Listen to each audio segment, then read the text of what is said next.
আসসালামু আলাইকুম ভিউয়ার্স, আবারও সুন্দর একটি ভিডিও নিয়ে আপনাদের সামনে চলে আসলাম। আশা করি আপনারা সবাই ভালো আছেন।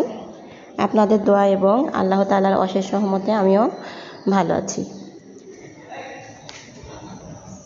আজকের এই ভিডিওতে আমি দেখাবো একটা সুন্দর নকশি কাঁথার ডিজাইন। তো এই নকশি কাঁথার ডিজাইনের ফুল তো আপনারা ইচ্ছা করলে এই ফুলগুলা নকশি কাঁথার পাড়ে দিতে পারেন।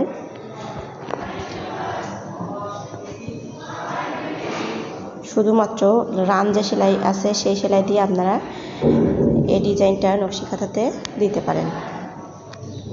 তো পুরো ভিডিওটা দেখুন এবং কমেন্ট করে জানাবেন যে ডিজাইনটা কেমন হয়েছে। আর পরবর্তীতে আরও ভালো ভালো ডিজাইন দেখার জন্য অবশ্যই আমার চ্যানেলের সাথেই থাকবেন। সবাইকে অসংখ্য ধন্যবাদ জানিয়ে আমি এখানেই বিদায় নিচ্ছি। আপনারা দেখতে থাকুন। আল্লাহ হাফেজ।